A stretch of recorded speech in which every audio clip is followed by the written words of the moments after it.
Now, let's go live to Treasurer Josh Frydenberg, who joins me from Melbourne. Treasurer, thanks very much for your time. How much is this going to cost, this Sydney intervention?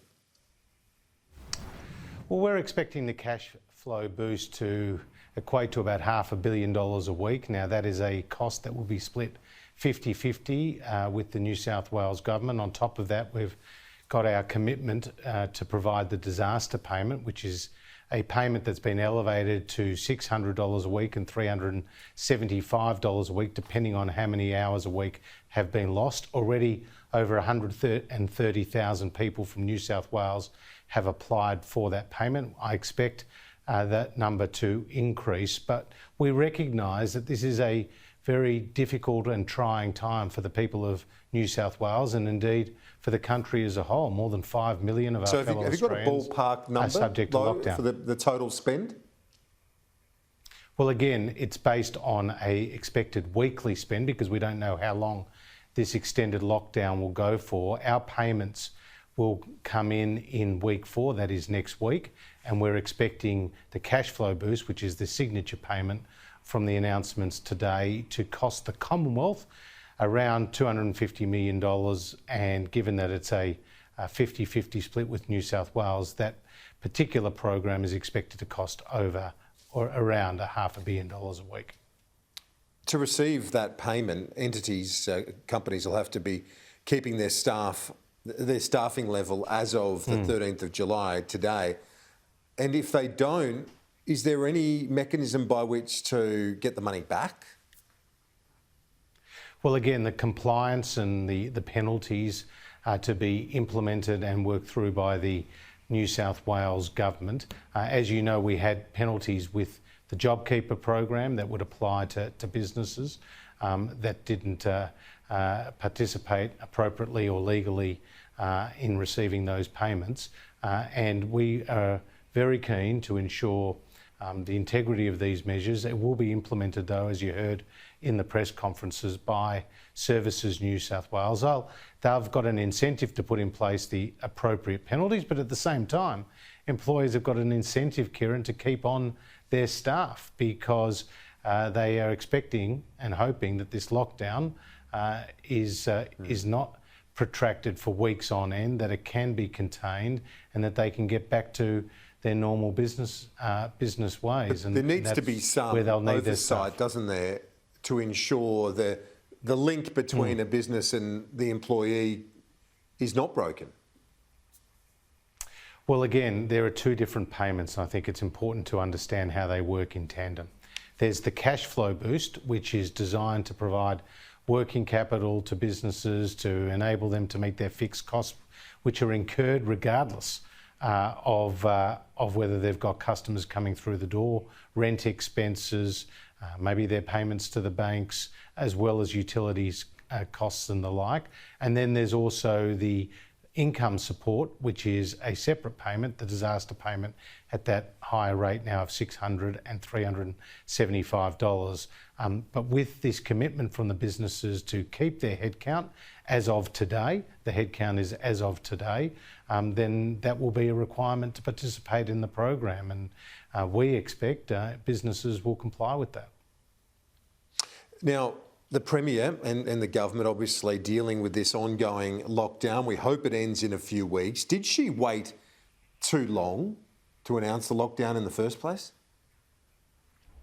Well, I think Gladys Berejiklian has been magnificent through the COVID pandemic. This is a very difficult lockdown right now, but if you compare the performance of New South Wales to other states, they have avoided to this point in time the significant lockdowns we've seen elsewhere, and they've had outbreaks like they did on the northern beaches, and they responded effectively. So this is a new Delta strain, which is more dangerous, more contagious, more difficult to contain, and I've got great confidence in the health authorities in New South Wales that they will do what is required, including this lockdown, to ensure that the state gets on top of it. And what's really important, you were very critical, though, from the Andrews government. You were very critical of the Andrews government throughout that lockdown. What do you say to people who would point out to you, Treasurer, that the unvaccinated aircrew driver, the limousine driver, was able to be in that position without a mask, unvaccinated, under the public health orders in New South Wales. Why aren't you as critical of them? Well, when the rules aren't adhered to, I am critical, regardless of which state it's in.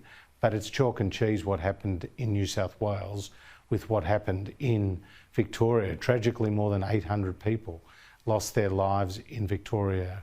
90% of the deaths that we've seen across the country have been in Victoria. And as you know, they stem from a hotel quarantine failure, which the state government undertook a review. And the review found that no one seemed to take a decision and no one seemed to take responsibility for that failure, even though a couple of senior public servants lost their jobs and a Victorian health minister. But no one took responsibility for those failed decisions. So I don't think you can compare what has been the experience in New South Wales to what has been the experience in Victoria. And I do point out to you that Victoria has gone through more than 150 days of lockdown, Kieran, over the course of last year and then this year, which pales into comparison with what has been the experience in other states, including in New South Wales. Can I just clarify a couple of points for businesses and owners watching? We heard from Craig Laundy, also a restaurant owner in Sydney, worried about the way you're going to look at the payroll, because at the moment so many of their businesses have sent workers home that if you judge it on the current cycle, the payroll is zero. Can you give us clarity on how this is going to operate? Well, that payroll is over the 2021 financial year. So if they've made some decisions in the last week or two, then that obviously has to be seen in the context of the financial year of 2021. So I think that's really important. So that should give that clarity to those businesses. They will be eligible for this payment. This payment will have a minimum of $1,500 and a maximum of $10,000 per week. And it is set at an amount which is the equivalent to an average of around 40% of a business's payroll. We expect around 500,000 businesses and sole traders to be eligible, representing at least 3 million workers across New South Wales. So that's a very substantial number of businesses and sole traders that could apply for these particular programs. Obviously, they have to show that their turnover is down by 30% or more as a result of these lockdowns. So there's a turnover test for eligibility. There's a payment that is determined based on the size of the payroll, and there's a minimum and a maximum payment. And this is using a system not too dissimilar to what we did through the height of the pandemic with the cash flow boost. But the key point, Sure. Kieran, is you have a support payment for business and you have a income support payment for households. The two of those are being strongly backed by the Morrison government, and those two programs now form a template that we can roll out in other states or territories if they find themselves in this very difficult position that New South Wales has found themselves in with an extended and protracted lockdown. And for non-employing businesses, sole traders, you Yes. alluded to them there, the payment is going to be set at $1,000 per week. Correct. That is correct. Okay. Now, in terms of the broader, that aim of JobKeeper was to keep the connection between a worker and their employer. Does this, if we touched on it earlier, but are you worried that this design doesn't achieve that outcome as neatly as JobKeeper did? Well, the first thing to say is I think we're dealing with an economy that is at a different stage than it was when we introduced JobKeeper. I mean, you remember when we introduced JobKeeper, you had hundreds of thousands of people lining up outside Centrelink around the country. You had fear that gripped the community, and there was a lot of uncertainty about what was being faced by the national economy. JobKeeper did its job. Originally it was in for 6 months. We extended it out to 12 months.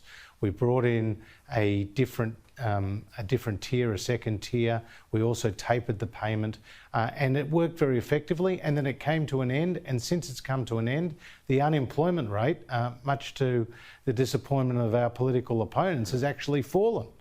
More jobs have been created since JobKeeper came to an end. So that was the right program at the right time. We've now transitioned, Kieran, to a different phase of our response. We're dealing with a localised outbreak in one state, and therefore we have worked with the New South Wales government in good partnership with them to provide these two payments to households and to businesses. Now, when you fixed that Facebook issue, you spoke to Mark Zuckerberg quite a bit on the phone. You don't have any problem speaking to global business chiefs. So I presume if you were Prime Minister, you would have called the Pfizer global boss to sort out some more vaccines. Is that fair to say? Oh, look, that's a very cheeky question, Kieran. As you know, the Prime Minister has worked very diligently with Greg Hunt, the Health Minister. Indeed, the whole government has been focused on securing the vaccines, delivering them across the country. The good news is more than 9.3 million jabs have been delivered. More than a third of the eligible population over 16 have received a dose, and those more vulnerable cohorts, like the over 70s, have seen more than 70% of people receive a dose, and the over 50s... We could have got more sooner though, couldn't we? 50% have received a dose.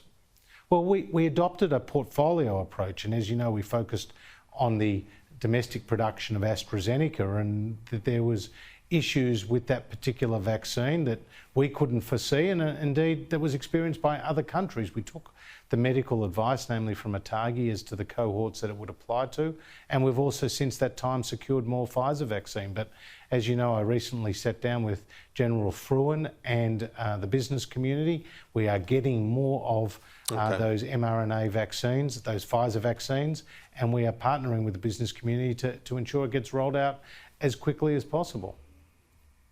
And just in a word, would you have phoned the global boss if you were PM?